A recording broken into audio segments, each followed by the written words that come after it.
Welcome to the Winning YouTube Vlog. I'm your host, James Mccorn, and it's been a while, I admit, since the last time I did any vlog, and there was a reason for that.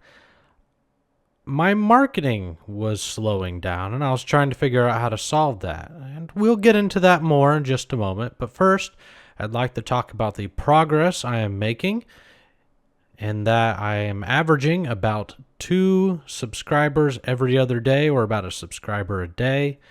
And a few things I want to make note about that.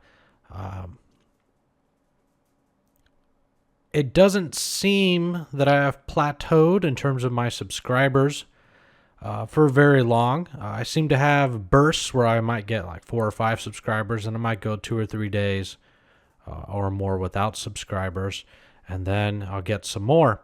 And I figured it out how the subscriber additions seem to work. And it ties in once again with a document I found a while ago, which discusses the highest days that advertisers market for. And that has to do with the fact that most advertisers are very smart, very in tune with their customer base, and they know that their customers, on average, tend to watch more videos on YouTube towards the weekend. And that is actually true for most YouTube videos as well.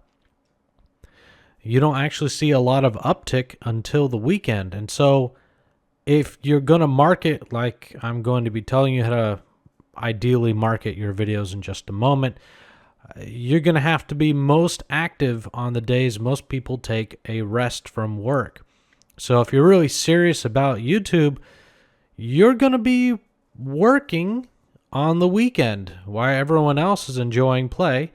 You're going to be putting some time in. Now, I'm not telling you you're going to have to slave away 14 hours every weekend in order to do the job, but you will have to budget some time in to really make your marketing count. So with that in mind, let's go ahead and talk about the marketing I've been doing for my YouTube channel that I'm running for profit.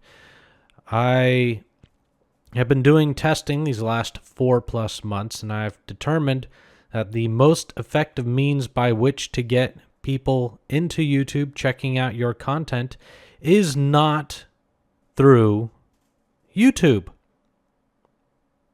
Yes, let me repeat that. The most effective way to get people in checking out your content is not through YouTube. So where is this amount of people coming from, you might logically ask? And the answer is simple. It is through other social networks. And Google actually rewards you, ironically, by having other social networks bring in people, because YouTube and Google is saying, hey, you have the ability to draw customers outside of our user base. And that might seem a bit counterintuitive, and I admit it does on the surface, but let me explain. Google, in the last couple of weeks, has flat out admitted that Google Plus has been an absolute failure. In fact, so much so, they're pulling out Hangouts from it. They're really stripping it down to its core. It almost feels like another Google Wave or Kurt, if you guys remember that.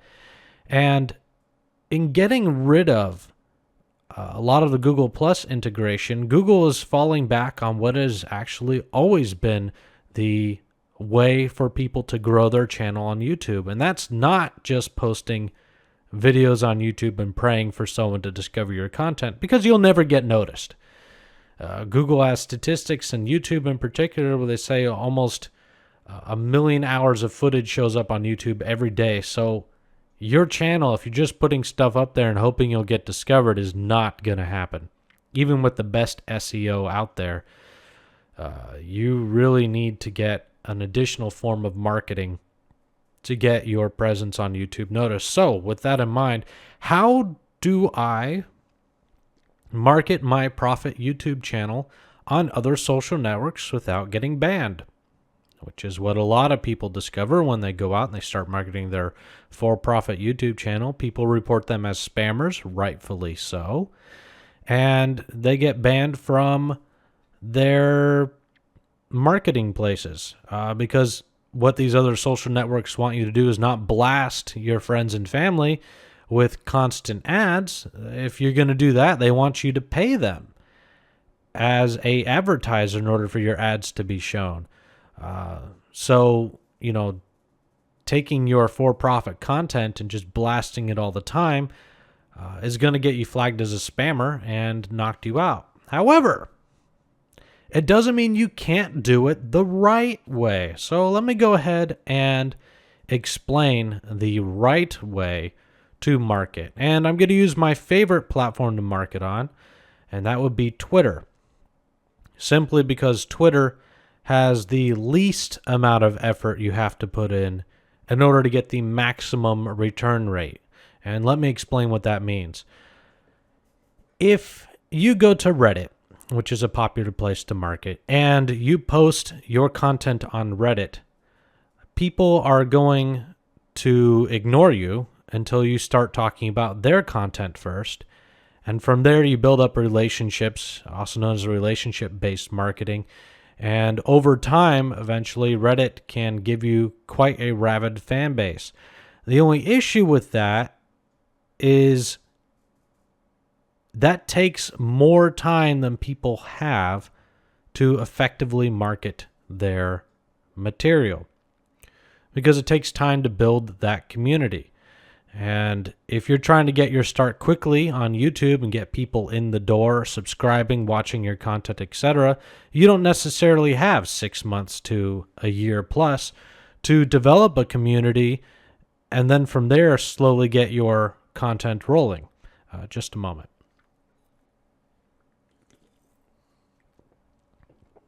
So we need to, in our marketing effort, tap into a much bigger community that is already pre-existing, and at the same time we don't want to look like spammers.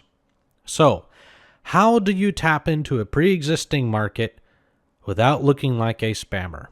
Well, let's take a look at our next social network, and that would be Facebook. Facebook has groups, and if you create a group, you can get people added, and it's a great way to get people engaged in a community. Once again, it's another community-based focused social network. However, if you're not the owner of that group, even though it is a pre-existing community, you have a very limited reach. You can't post stuff on the timeline that permanently is pinned. If you post a hyperlink, might be flagged or otherwise, and it's really not optimized for people who are just entering. It's more optimized for established players, and that's important. So we've already eliminated Reddit from a possible quick way to launch your marketing. We've already eliminated Facebook because your friends and family have better things to do than to be hounded by you posting constant updates, and you don't want to be censored.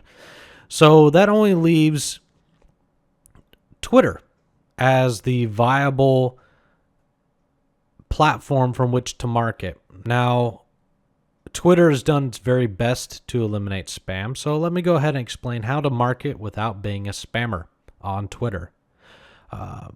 So let's go ahead and examine what Twitter offers that Facebook, Reddit, and a lot of the other social networks, including Google+, does not.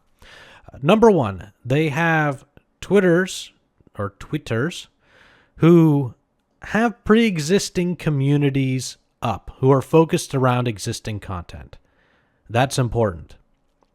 Number two, you could easily see who is in those communities. So if they have 14,000 followers for hairbrushes, there's 14,000 people who are interested in hairbrushes. Well, potentially 14,000. Not all of them are, but a great majority of them will be.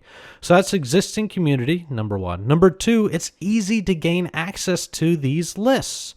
In other words, if your competitors have already taken time to acquire all these Twitter followers, you don't have to worry as much in finding your own list because they have curated a list for you. So you could go ahead and click on that list of following people and start following the people who follow your competitors, because if they're interested in hairbrushes and you make hairbrushes, they will probably be interested in your hairbrushes as well. So that's a huge boon.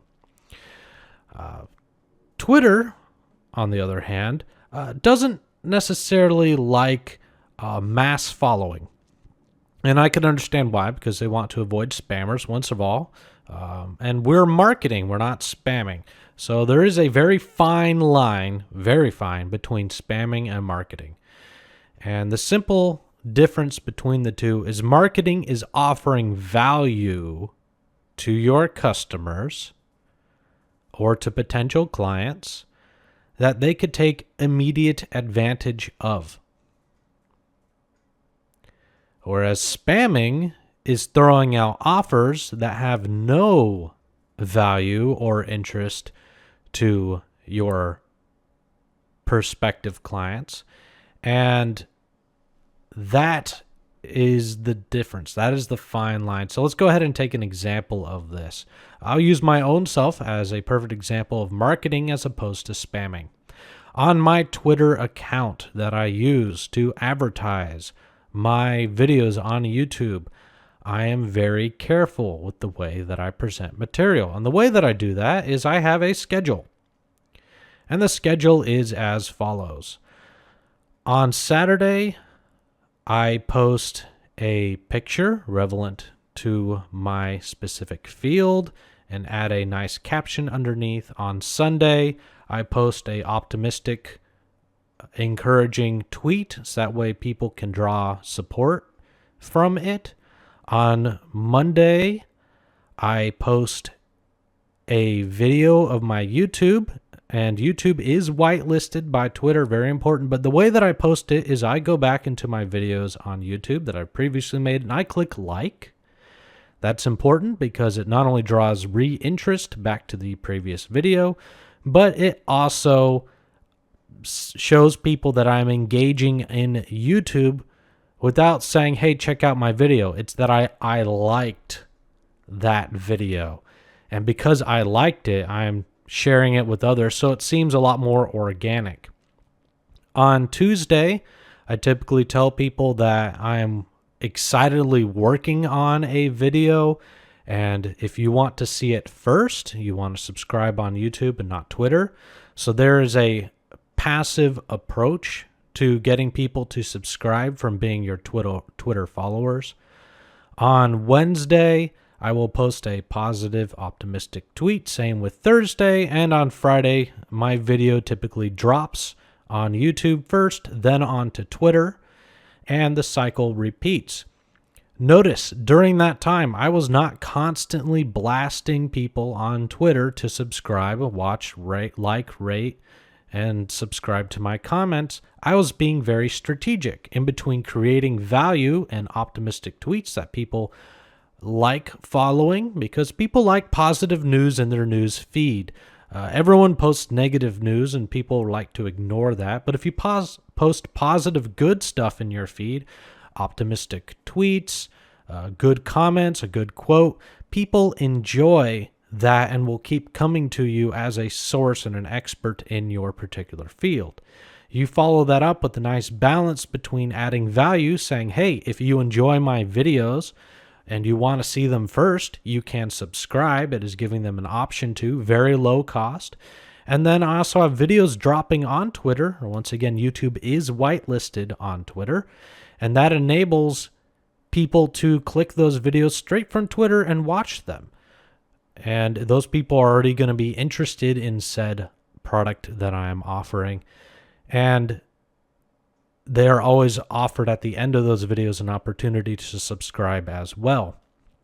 So there is a fine balance between those two.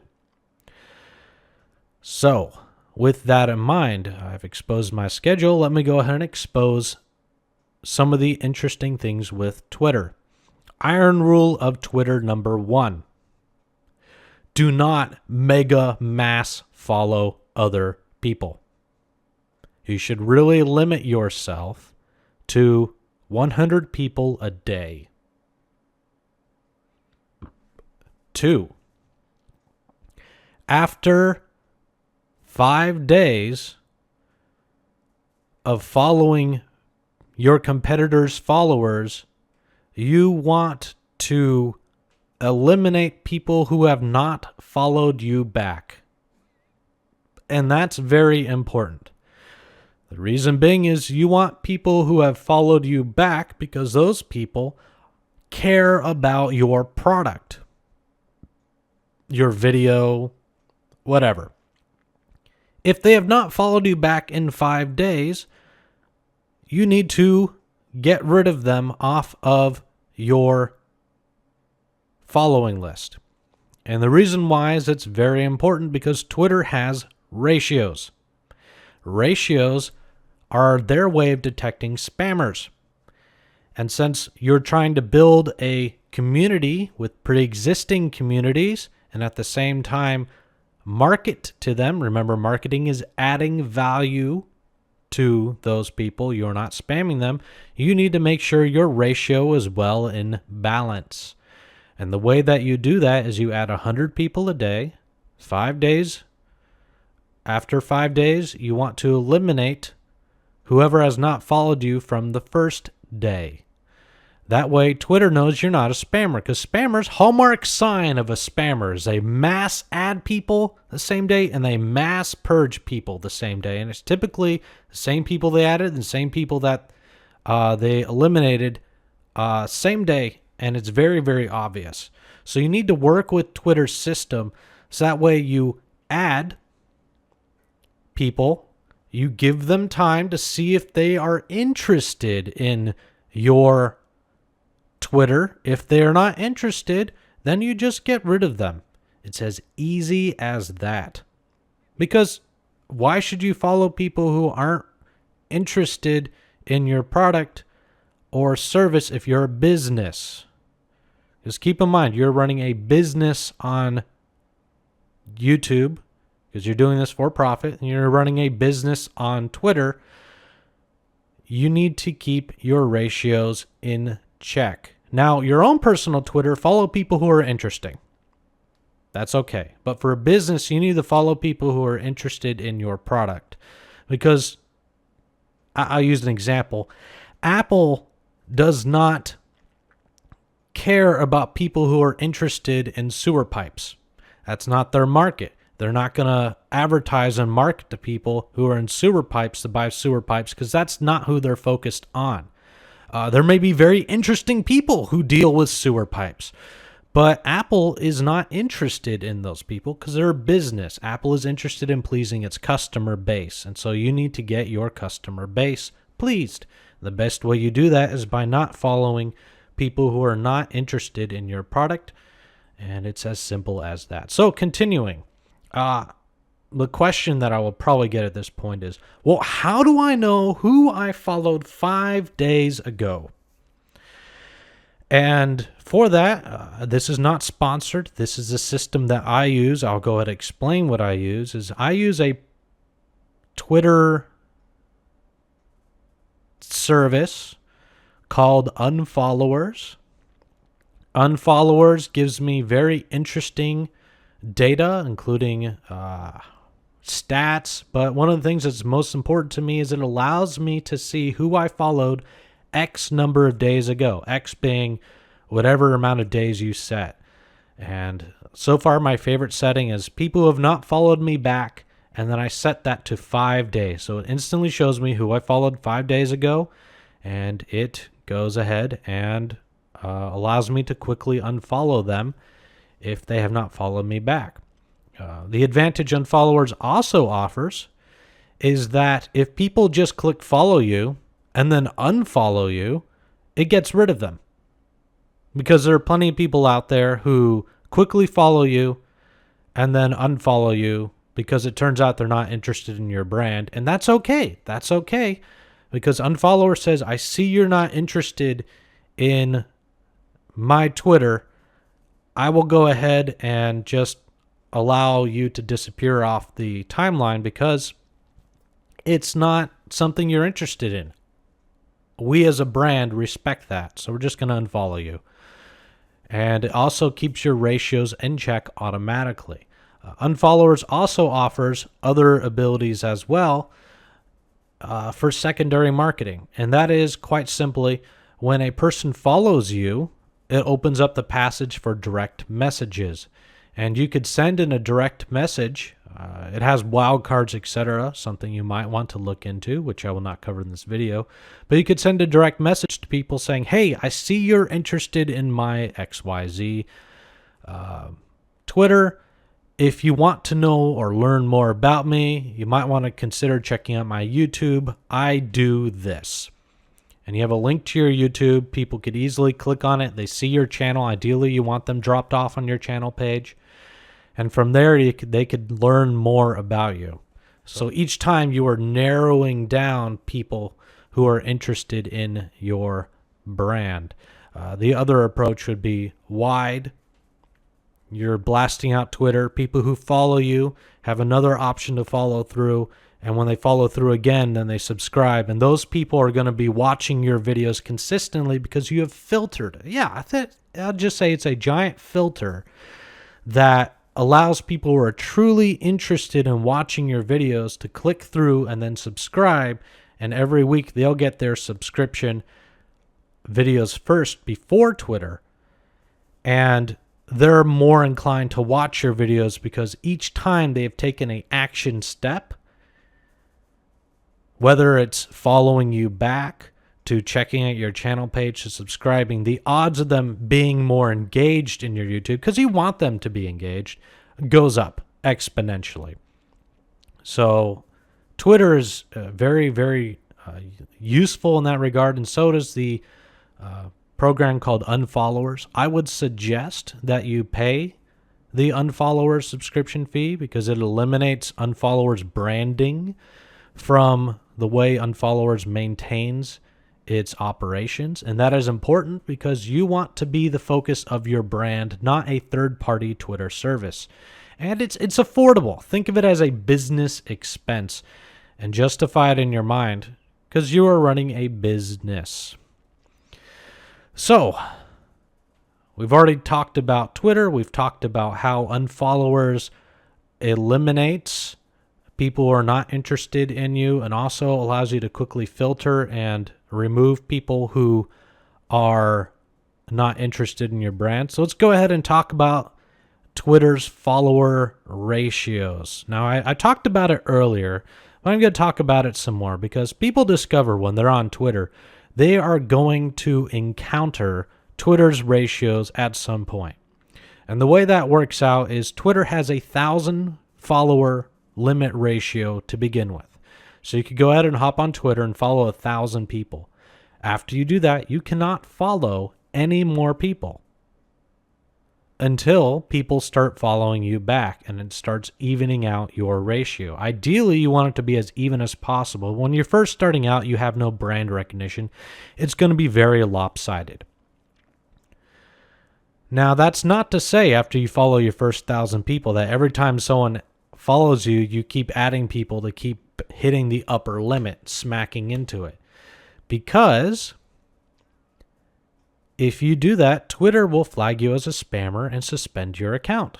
You do not want that. Remember, you're adding value. So the way that you do it is you do it slowly. You add 100 people a day, and you follow my recommendations about culling people who do not follow you after 5 or 7 days, ideally. And from there, you slowly build up your ratio to maintain it as evenly as possible. Now, you are occasionally going to get some lopsidedness, but you will be able to maintain a relatively even pace if you are offering value to the customers. And the way that you know that is severalfold. One, for the people you add on Twitter, they typically will check out your YouTube videos. And if your YouTube videos are good enough, they'll subscribe. They also won't unfollow you. So that's good. Number two, if they like your Twitter profile, which ideally you do not want to be an egg when you start out, you want to spend some time working out this, and it's another place to market. they will tend to stay following. So you'll tend to maintain an even ratio.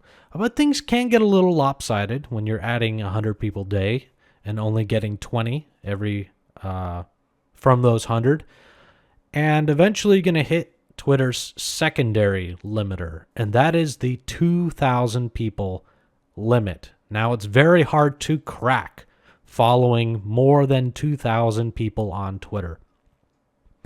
And the simple reason being is that Twitter was tired of spammers who would blast into that and then use a bunch of new followers and then blast higher than that. And so Twitter really watches you once you break about 2,000 followers. And in fact, some people might even find it difficult to break 2,000. They'll hit the 2,000 limit and they'll discover they can't really crack it. And the reason being is Twitter is much more strict about its ratios once you hit 2,000 followers than when you hit 1,000. And the simple reason being is that they want to make sure that you are adding value to the community you are creating. And the best way you do that is fans. Fans are important. Fans allow you to break the 2,000 Twitter follower limit. Furthermore, they allow you to keep adding about 100 people a day. And the way that works is by the time you hit 2,000 people, hopefully, if you've done everything right in adding values, perhaps even following my schedule, you'll have people that will follow you before you follow them. When that happens, that is a good thing. It allows your ratios to be readjusted. That's important. You may choose at that time whether to follow those fans or not follow those fans. If I were to give my best business tip, I would suggest that you do not follow those fans. The reason being is they have taken time to seek out your brand, click follow. They are already being marketed to. You do not have to spend anything else in terms of time to get those followers. Furthermore, they help with your ratio. They already enjoy your content. You do not need to follow them back and place more marketing in their face via direct messaging, etc., because you already have them. And that's big because, like I said, it allows you to break the 2,000 follower limit. I've already broken the 2,000 follower limit, and I am able to still add about 100 people a day because of the fans. They've allowed me to continue my methodology of adding people and then removing people who are not interested and still maintain roughly an even ratio. In fact, so much so that my fans now, when I follow 100 people a day and cull off the people who haven't followed, I have more followers than I do following. And that's really helping the ratio limit. If I followed all of the people who follow me, I would be constantly banging my head against the ceiling. Twitter would notice and probably suspend me. And I do see suspended users all the time because unfollowers tells me Twitter users who have been suspended who are following me because they were not paying attention to the rules and limits, and Twitter just axed them. Simple as that. Second, the fact you have fans is really, really good. That means people enjoy what you're doing so much that they decide to check out and follow, subscribe, whatever. That's good. It means you are becoming more influential in Twitter's view. And influence is good when you're trying to market and set up your YouTube channel. I'm going to pause here real quick. On Twitter, you do not want to advertise products. That is the fastest way to get you marked as a spammer on Twitter using the strategy I just described earlier in this video. You do not want to ever advertise products. Remember, you are offering value to your your Twitter audience. And products do not offer value on Twitter. They mark you as a spammer. So, does that mean you can never advertise your wares on YouTube on Twitter if you're a YouTube creator who happens to have materials for sale? And the way I will address that is the following. Twitter is your giant filter to get people to your YouTube channel. Once they subscribe, those people, you can then tell them on your YouTube videos, hey, if you like what I'm doing and you enjoy my channel, you can check out my merchandise. They were already filtered down. These are going to be your most rabid, excited fans for your content because they've already subscribed on YouTube. Then you're able to offer products to those people through YouTube, whether through cards and YouTube's official merchandising or otherwise. You want to do it on YouTube, not on Twitter. Twitter will flag you as a spammer. You'll be out faster than you can count to 3. So, I've covered a lot in this video so far. If you guys have any comments, want me to explore more details or topics, go ahead and leave a comment in the comment section. I'll come back and read this and reply to you guys and perhaps add more videos that directly address some of the questions, comments, concerns you have. This is James Mccorn signing off.